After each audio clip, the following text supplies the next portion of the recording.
Ырысбек Дәбей, қарыз әңгімесі. Әлмисақтан мұсылман қазақтың басын кесіп алсаң да өлерде үрейленетіні қарыз еді. Мәңгілік жер қойнына кетіп бара жатқан адамды соңғы сапарына шығарып тұрып, алашақтарың болса айтыңдар, марқұм о дүниеге қарыздар боп кетпесін. Борышын өтейтін туыс туғандары сапта тұр, дейтіні сол ғой жаназада. Ұлы қорқынышты санасының терең қатпарында сақтап, шамасы келісінше борыштар боп өмір сүргісі келмейтін қазақтың бүгінгі тірлігі бұрынғысынан мүлдегері. Тіпті қарызы жоқ адам, қоғамнан жырақ қалған, өмір сүруге икемі жоқ сорлы іспетті. Сорлы болатын да жөні бар. Тұрақты жұмысың, мекен жайың болмаса, банктер сайналып, ағайынның ат-тонын ала қашатыны, сорлылығыңның сүрепет емей не? Қарызға той жасаймыз, қарызға баспаналы боп мәз-мейрам боп жатамыз. Оның өзі екінің бірінің басына бұйырмайды. Өмірдің өзін қарызға сүріп жүргендей.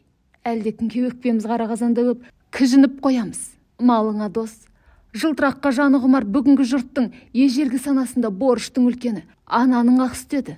Оның өтеуіне басыңдағы шашыңдай дүние мүлік асты болмайтынын меңзеп, анаңды Меккеге 4 рет арқалап апарсаң да, анаңның ащы толғағының бір сәтіне де татымайды деп жатады.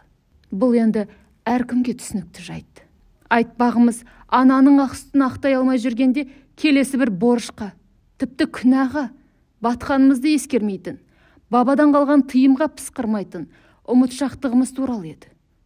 Бізде көктен жауған көп кредиттің жалына жармасып, досқа күлкі, дұшпанға таба болмайық деп Алматыда той жасағанбыз. Қарыздан да қатын ал, қарызын қайтады, қатының қалады деп ағайын туғанның жанашырлығы да демеу болды. Тәуекелдің жел қайығына мініп, оны да көрдік. Күні бүгін кредитті уағында төлемей, сәл кешіксең, ашаршылықта жеген құйқаңды есіңе салатын банктың тынымсыз телефоны мазаңдалатыны болмаса, бұған да шүкір. Ден сау болса құтылармыз. Замандастарымыздың да бірен сараны ғана сүр бойдақ. Өңгелері негізінен үйлі баранды, балалы шағалы.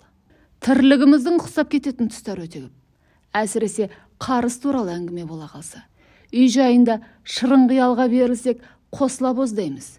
Өзімізше сырласып отырғанда, бейбақ достың емшектен шықпаған баласының сілекейленген тамағын үнемі өзі соғып отыратыны әңгіменің құтын қашырады.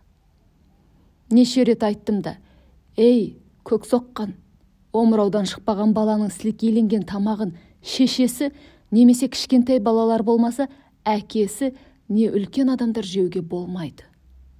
Атан қазақ емшектегі баланың тамағын жемек түгілі ыдыс аяғында емшек сүт араласпасын деп бөлек таза жерде сақтайтын. Бұл сөзге досым қатты ашуланып, керісіп те қалып жүрдік. Ой, осы сендер ақ бірдеңені бұқыстып жүреді екенсіңдер. Не бопты? Өз баламның қалған тамағын жесем. Бәрің діншіл, пәту айтқыш боп алдыңдар ғой, түге, деп бір кетті. Үнсіз қалдым. Өзінше жазып сызып жүрген кісімнің дала аңыз әңгімелерінде айтылып кеткен осы қарапайым мәселені ұмыта бастағаны жүйкеге тиеді. Жиренше шешен туралы аңыз әңгімеде бүйдейтін. Жиренше шешеннің ақылды да сұлу жары Қарашашқа көңілі кеткен хан қолынан келгенін істейді. Ақыры жарынан айырылып қалмау үшін Жиренше Қарашаштан ақыл сұрайды. Қарашаш қаннан құтылудың оңай жолын Жиреншенің қаперіне салады. Сен ханды аң аулап қайтуға шақыр. Неше күншілік жерге ат басын жібер. Азықтарың әбден таусылғанда мына менің омырау үстіме иленген нанды ханға жегіз. Сонымен шаруа бітеді, дейді.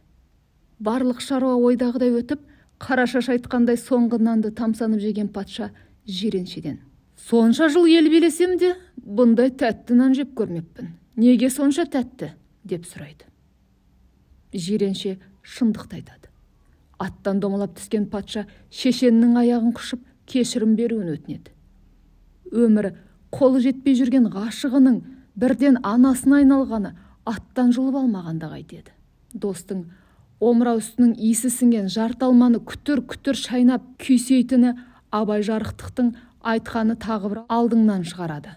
Нанымы жоқ, анты бар, ел нұсқыны кетті ғой.